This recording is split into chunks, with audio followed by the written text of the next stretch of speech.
Alam mo ba kagabi, ang lakas ng ulan dito sa amin. So inaantok na talaga ako pero nawala yung antok ko. Nung naalala ko na hindi pa pala nalagyan ng matinong cover yung gate kasi nilalagyan namin ng parang picnic mat yung gate para hindi mabasa yung buri blind. Then nakita ko nga dito, meron pa kami leftover na chicken sotanghon. Naisip ko pwede pa yan bukas. Dagdagan na lang ng sabaw ni Pinggoy and then meron pa kaming tirang baloney. Yung dila ba? Masarap yan in fairness. So sabi ko ay sakto gagawin ko na nga rin yan ng content. Total meron akong ganitong stretchable na silicone lid. In fairness naman, pwede talaga siyang alternative sa mga cling wrap, especially kung mga leftover food, yung mga ilalagay mo sa ref. Ayan, pwedeng pantakip na yan. Then next naman, nakita ko tong lamesa ng mga anak ko. Alam mo, ang sala rin talaga dito ng mga sulat-sulat dyan. Si Kowa. At nakatanggap nga tayo ng bagong product sample nitong The Pink Stuff, The Miracle Cleaning Paste at ang bongga pa dyan. Meron pang Scrub Daddy. Kasi talaga namang effective yan. Kaya talagang kahit isang beses lang naman dapat ikaw mag-promote ng ganyan. Ay talagang inuulit-ulit ko talaga yan kasi worth it yan. And kita mo naman nagmukhang bago na ulit. Itong lamesa ng mga anak ko sobrang cute. Tapos nakatulog ako niyan mga alas 7 ng umaga. Tapos alas 12 na ako ng tanghali nagising. Pagkagising ko naalala ko, hala, kailangan ko palang gawa ng content itong parang storage kit ng mga bata. Sabi ko, ayan na nga at for the film na nga tayo. So para magising nga yung diwa ko after kong kumain ng lunch, nagluto pala si Pinggoy ng sayote na may pork. Tapos nagkape ako. So ayan, naligo na rin ako para naman talagang gising na ang diwa at diretso na nga ako trabaho dito. Pasensya na, hindi ko talaga alam na malabo pala yung kuha. Kasi nagtry ako niyan na mag-direct selling. Ang alam ko, ang tawag doon sa yung nakaharap ka sa camera, nagsasalita ka, tapos nagpo-promote ka ng product. Correct me if I'm wrong. Alam ko ang tawag doon direct selling. Kaso hindi ko talaga siya magawa ng ayos. Kasi lagi ako nauutal-utal. At the same time, nahihiya ako. Kaya most of the time kung mapapansin nyo kapag nagpo-post ako ng mga promotional videos, for the voice over lang talaga ako. Kasi hindi ko kinakaya. Mahihain talaga ako sa totoo lang. So sa ibang affiliate, talagang nag-work sa kanila yung direct selling. Ang galing nila magsalita talaga sa harap ng camera. Pero para sa iba, natulad ko, hindi talaga siya uubra. Kasi alam mo ba, di ba nagsimula nga ako mag-post ng mga vlog, ng mga content sa Red app, sa YT.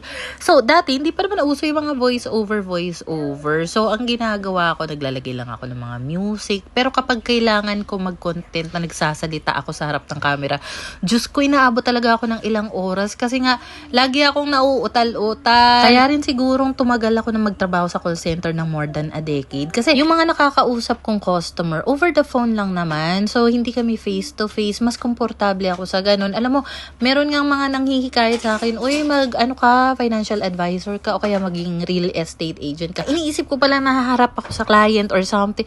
Hindi ko na kaya. Ang bilis ko talagang ma-intimidate sa ganyang bagay. And talagang hindi lahat ng bagay na madali sa'yo is madali sa ibang tao. Kaya rin sa totoo lang, ang konti ng kaibigan ko, sobrang limited pero talagang alam kong sila yung nandyan lagi. For me, kahit na through online lang naman kami nakakapagkamustahan minsan. Ano ba yan? Mabalik nga tayo dito sa video. So, anong nangyari kasi, nag-request yung mga bata, gusto daw nila na macaroni at saka donuts. So, ang naisip ko talaga dyan, itong cheesy donuts, meron niyang stall sa may Pasita Mini Mart lang. So, nag-try akong maghanap ng rider para sana ipa-pick up na lang, i-deliver na lang sa bahay kasi naulan-ulan nga. Wala akong mabook na rider. Kaya naman, pumunta na lang ako doon. Tapos sumama si Pinky. Tapos, ayun, dumiretso na rin kami ng Pasita Mini Mart at nakapag-grocery nga kami. Alam mo, habang nandun kami sa cashier, sabi ko nga kay Kuya Cashier, Kuya, baka pwede i-limit nyo po ng 1.9 lang. Kasi hindi ko makalculate kung magkano inabot ng mga pinagkukuha namin ni Pinky. Buti na lang, mas mura kasi doon kapag namimili kami. Nasa 1.1 lang yung inabot ng mga yan. So, ginupit-gupit ko na yung mga kape ni Mayor para naman organized na every time na magtitimpla siya ng kape. Ayan, madali na lang kunin. And then, binilang ko rin siya ng Nescafe Gold. Nakapagdagdag na rin ako ng isang box ng champurado at bumili ako ng 4 na pirasong pansit canton. Wala kami makitang fresh milk doon sa grocery. So, ang binili ko is yung Bear Brand lang na powder na titimplahin. So, meron akong nakalaan na lagayan para doon.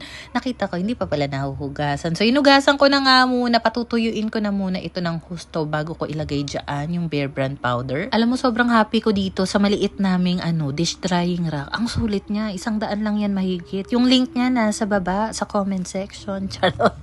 Then, nandito naman sa pinakamataas na basket na white, yung mga snacks na mga bagets, pwede ring pambaon ni Pinky, mga kut-kutin. Yung laman nitong lunchbox na may hot pink na takip, mga sprinkles, mga pang topping sa ice cream. So, dyan ko lang sila nilagay. And then, nag-restock lang ako ng kakaunting snacks na pwede nilang makut-kut dito.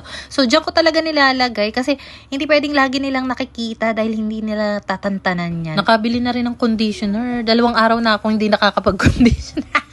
So, ang binili ko ngayon, naka-tube na lang para hindi na nga ako mahirapang magtaktak kapag paubos na. Alam mo ba dati, kapag nakakita ko ng CR na may malalaking ganyang-ganyang pump ng mga shampoo, body wash, feeling ko, wow, ang yaman, ang social. Kaya sabi ko talaga, pag nagkaroon ng chance, gusto ko meron kami malalaking bote ng mga baby wash, mga body soap, shampoo, conditioner.